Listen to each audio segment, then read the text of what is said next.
Hello and welcome to the Sandbox Daily with me, John Jordan. So the news today is all about the Sandbox raising a ton of money. So $93 million is the total amount raised. It's what they call a Series B round, so it's sort of the second big sort of funding round.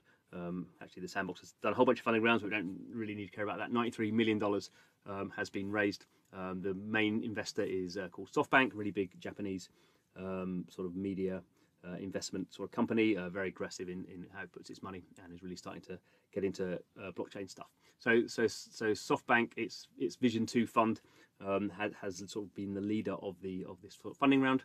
A bunch of other companies who are sort of known in the space. I mean, Animoca Brands owns the Sandbox, and then people like Galaxy Interactive and Liberty City Ventures, but again, pretty well known in the space. So there's a whole bunch of other sort of smaller companies, some of which are sort of interesting.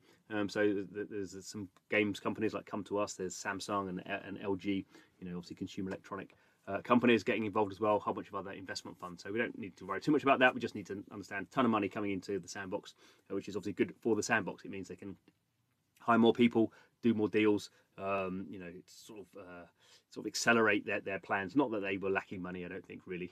money is not the main issue here. Although to a degree you can go sort of faster. I think what's interesting here really for the Sandbox is over the last 6 months it's moved from what sort of I consider a sort of a user generated sort of content world, a bit like Minecraft, obviously very much like Minecraft, but on the blockchain. And now we have the metaverse. So obviously Facebook sort of becoming Meta and all this sort of stuff really kicks that into the headlines. And now I think probably we say the Sandbox. Is it going to be a sort of really deep metaverse where you put on your VR headset? No, it's not. But it's going to be one of the first examples of something.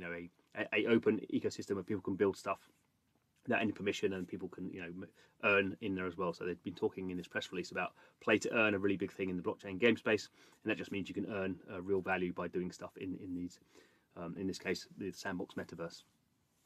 So it's really kind of positive from that point of view. I guess all of us have been sort of wishing the Sandbox was a bit quicker in terms of its deploying stuff. They finally had their first playable closed alpha, and hopefully we will get more of that in the coming months, and certainly into early 2022. Obviously you raise this sort of money and people want to see what's going on, and people investors clearly want to see progress. So a few more numbers we can quickly look at. So we have over 500,000 registered wallets. So that's MetaMask wallets or other types of wallets that have been registered to the Sandbox website. We have over 12,000 wallets with one of the virtual land NFTs. So there's over 100,000 land NFTs have been sold, 166,000 in total.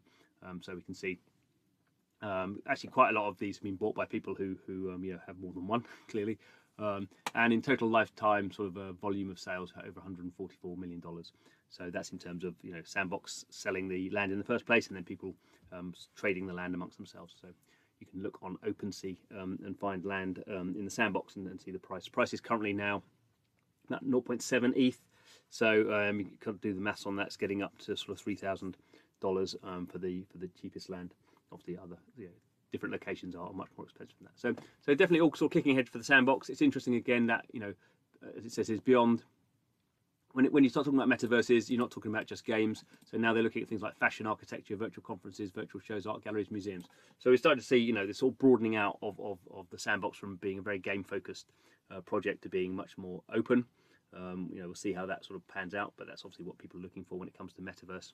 Games are part of that, but we sort of already had that with sort of Roblox and Fortnite, and now I think the next step and something the Sandbox can do is open it up for just sort of people having sort of other sort of entertainment meetings and leisure activity. So hopefully we'll see this happening kind of late 2021, early 2022, and we'll see a lot more happening with the Sandbox. So don't forget to keep it here. Please subscribe to the channel. But thanks for watching, and see you.